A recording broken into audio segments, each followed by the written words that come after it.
Welcome back to the channel. This is Shadow Alley, and we talk about horror movies and creepy stuff in general. So if you like that kind of stuff, feel free to stick around. Thanks a lot, you idiot. So I've done videos about the best movie monsters and the most underrated movie monsters of all time, but sometimes creatures in a movie, although it wouldn't usually make a best of list, it still manages to stand out to me personally for some reason. Maybe nostalgia, maybe something more intangible, but anyway, for some reason, I remember watching them and loving them. Hell, I still watch them and I still love them.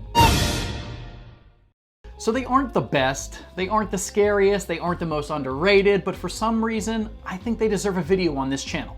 Here are some of my favorite movie monsters of all time. Well, again, more or less from the 80s. I'm scared to close my eyes. I'm scared to open them. After the success of Gremlins, movie studios were in a rush to produce similar small movie monsters, but none did it better, in my opinion, than the ferocious furballs known as the Krites in 1986's Critters. This movie was an important part of my childhood, and I still enjoy it to this day. It's a perfect example of a B-movie done right in pretty much every way. And the titular movie monsters do a great job of combining real scary situations with a bit of that 80s cheese that this channel is built on. A great movie with some of my favorite movie monsters.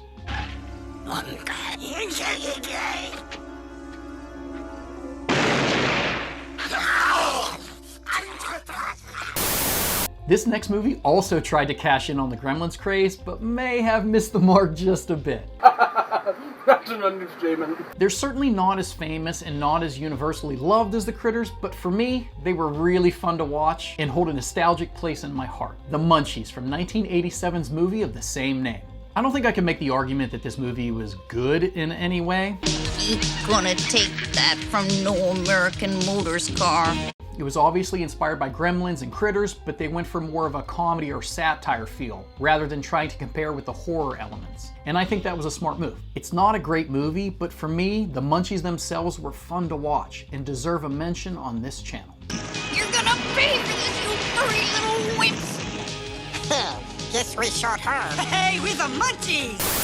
This next movie has so many monsters in it that are perfectly done that I couldn't just pick one. And it's my channel, so I can cheat and do whatever I want. How rude! So instead of picking just one, I choose every monster in 1985's Legend. I've talked about this movie in a few other videos, but for good reason. The creature effects are amazing, and nobody has done a better devil on film. You could argue that the movie has its issues, but I don't think anyone would disagree that these creatures look great and could be praised as works of art, even if you're not a fan of the film. I luckily did enjoy this movie and think the monsters deserve recognition on this list. Dreams are my speciality. Through dreams, I influence mankind. I recently did a video praising this next movie, even though most YouTubers claim it's terrible. You're wrong. I don't agree with them, but I am a biased 80s nerd, so my opinion may be a bit unfair. I'm a nerd. Even if you could convince me that this movie is crap, it still contains one of my favorite movie monsters. That movie is 1986's Howard the Duck, and those monsters are the dark overlords of the universe. Alright, maybe the movie is a little rough and maybe the effects don't hold up well, but these creatures deserve some love. They're cheesy, they're dated, but they're some of my favorite movie monsters. Shut up! This final movie monster actually made me sick to my stomach as a child. Think I'm gonna barf? It was so real, and even though this movie is the oldest one on the list, I would argue that it contains the most realistic creature on this countdown. That movie is Dragon Slayer from 1981, and that monster is Vermithrax Pejorative. I think this movie was different from the rest because it made no effort to be fun and campy. It had a more realistic tone and took the subject matter seriously. And even though this dragon's name is a little weird and hard to remember, the actual creature itself is burned into my brain. It's an impressive feat for 1981 and one of my favorite movie monsters.